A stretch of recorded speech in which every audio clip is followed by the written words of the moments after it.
дуруд бинандаи азиз, ҳарчанд як моҳ сипарӣ шуд ки муносибатҳои Русия ва Озарбойҷон дубора ба сардига равиданд, ҳеҷ нишонаҳои беҳбуди равобити ду кишвар намоён намешавад.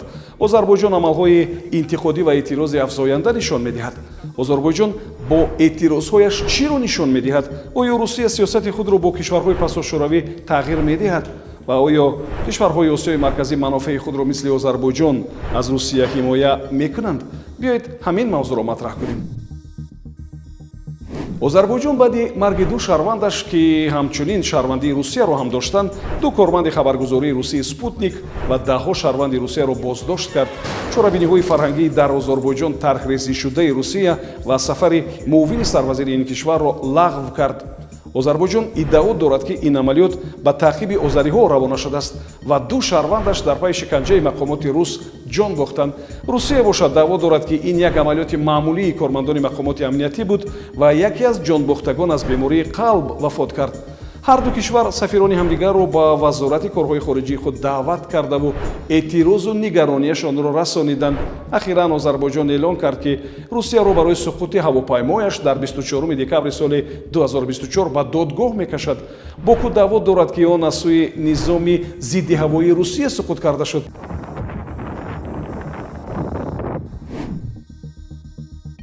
куршиносон дар робита ба ҳаводис ва равандҳои сиёсии охир назари гуногун доранд.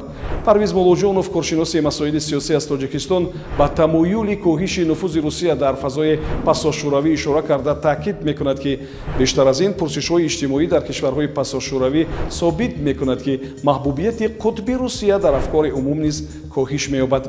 Арманистон дар остонаи тарки созмони аҳдномаи амнияти дастаҷамӣ, як созмони низомии зери нуфузи Русия аст, зеро Москавро дар нақзи созишномаҳо ҷиҳати ироаи кӯмак дар ҷанги охири Қарабоғ муттаҳам мекунад. Дар Гурҷистон қисми зиёди ҷомеа ҷонибдори ҳамроҳшавӣ ба Иттиҳоди Аврупо аст. Озарбойҷон бошад ба Туркия наздиктар мешавад, зеро аз Русия кам вобастагӣ дорад, зикр мекунад Молоҷонов. баръакси ин ақида Сайфулло Сафаров, собиқ муовини аввали маркази тадқиқоти стратегии Тоҷикистон, решаҳои дӯстии Русия ва кишварҳои пасошӯравиро жарф ва ногусастанӣ медонад. Тимур Умаров, ходими илмӣ дар маркази Карнеги дар Берлин, мегӯяд ки нуфузи Русия дар паҳнои кишварҳои пасошӯравӣ ҳарчанд рӯ ба коҳиш аст, аммо дар баъзе самтҳо он ҳоло низ муассир боқӣ мемонад. пеш аз ҳама дар суботи низомҳо дар кишварҳои Осиёи марказӣ нуфузи Русия то ҳол зиёд аст, мегӯяд Умаров. аммо кишварҳои пасошӯравие ки аз Русия сахт вобаста нестанд, тавони бознигарии сиёсати худ дар муқобили Москавро доранд. Озарбойҷон собит кард ки хатҳои қирмизиро метавон ба чолиш кашид, илова мекунад Умаров. қисми зиёди захираҳо ва талошҳои Русия имрӯз ба ишғоли Украина ва истод бо ғарб равона шудааст, мегӯяд Молоҷонов бо такя ба назари таҳлилгарон аз Русия. омили дигаре ки ӯ таъкид мекунад ба бархурди дурушт ва зиддиятҳои сиёсати Русия рабт дорад. ӯ мегӯяд ки Москва аз як сӯ ба зарурати ҷалби нерӯи кории муҳоҷирон аз кишварҳои пасошӯравӣ таъкид мекунад, аз сӯи дигар зидди онҳо маъракаи густурдаи сиёҳкунӣ, таъқибу фишор ва ихроҷро роҳандозӣ мекунад. ин боиси сардии равобит бо кишварҳои пасошӯравӣ ва ташаккули афкори умумии манфӣ нисбат ба ин кишвар шудааст. оё кишварҳои Осиёи марказӣ ҳам метавонанд ки ин хатҳои қирмизии Русияро убур ва аз манфиатҳояшон бо ҷуръатона ҳимоя кунанд? Тимур Умаров мегӯяд ки бо назардошти вобастагии зиёди сиёсӣ ва иқтисодӣ аз Русия барои кишварҳои Осиёи марказӣ пешбурди сиёсати ба қавли бебокона бо Москав то андозае душвор аст. ӯ мегӯяд ба ҳар сурат кишварҳои минтақа ба қадри имкон аз манофеи худ ҳимоя мекунанд, аммо дар бештар ҳолат ин душвор аст ва пайдо кардани тавозун дар ин самт низ саҳл нест. Парвиз Молоҷонов зикр мекунад ки барои кишварҳои Осиёи марказӣ пайравии комил аз иқдомоти Боку алайҳи Москав муфид нест, зеро вазъи геополитикӣ ва вобастагиҳо фарқ мекунанд. барои Тоҷикистон ва Қирғизистон муҳоҷирати меҳнатӣ ба Русия муҳим аст ва ин онҳоро аз таъсири Москав осебпазир мекунад, мегӯяд Молоҷонов. сарфи назар аз ин кишварҳои Осиёи марказӣ ба ҳеҷ ваҷ хоҳони баргашт ба замоне ки минтақа зери нуфузи комили Русия қарор дошт нестанд.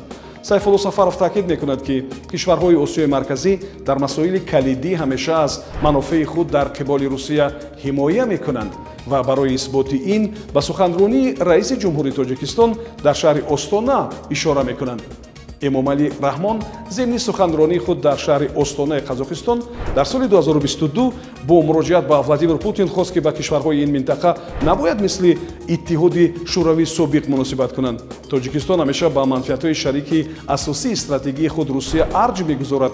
Дар кишвар эҳтироми мутақобиларо эҳсос кардан мехоҳанд, иброз дошта буд ӯ. ин суханҳои эмомалӣ раҳмон бозгӯи воқеияти муносибати Русия бо кишварҳои минтақа арзёбӣ шуд ки бори аввал зикр гардид.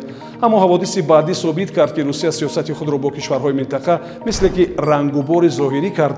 сафари ҳайатҳои давлатӣ ва доираҳои тиҷоративу фарҳангиашро дар минтақа ва баръакс бештар намуд, аммо бархурди хашинашро бо зодагони ин минтақа идома дод. аксар ба ин андешаанд ки не, ҳатто бештар аз ин Русия аслан дар андешаи он нест ки аз сиёсати он кадом кишваре норозӣ аст. Парвиз Молоҷонов мегӯяд ки ҳеҷ нишоне аз тасмими бозбинии сиёсати худ бо кишварҳои пасошӯравӣ дар Русия мушоҳида намешавад. баръакс, чунин менамояд ки Москав аз тасмимгириҳояш ки боиси афзоиши ҳиссиёти зидди Русия мешаванд нигарон нест, мегӯяд Молоҷонов. Сайфулло Сафаров ба ин бовар аст ки агар Москав иштибоҳе мекунад, бар зарари худаш аст. аммо ӯ мегӯяд Русия давлати мустақил аст ва кишварҳои дигар наметавонанд ба корҳои дохилии он дахолат кунанд.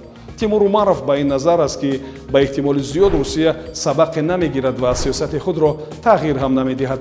фикр мекунам минбаъд низ масоили ҳалтарабро бо усули қатъии қаблӣ, мисле ки чанде пеш пас аз суқути тайёраи Озарбойҷон аз сӯи падофанди Русия рух дод, ҳал хоҳад шуд, мегӯяд Умаров. воқеан Владимир Путин пас аз суқути тайёраи Озарбойҷон ҳарчанд ба Илҳом Алиев занг зад ва изҳори ҳамдардӣ кард, аммо аз ӯ узр нахост. ҳамон тавре ки Русия то ҳол дар марги ду озарӣ дар Екатеринбург худро муқассир эътироф накардааст. ба саҳифаҳои мо обуна шавед то аз далелҳои воқеӣ огоҳ ва аз дасткориву дурӯғпароканиҳо эмин бошед. то суҳбати дигар, комёбу муваффақ бошед.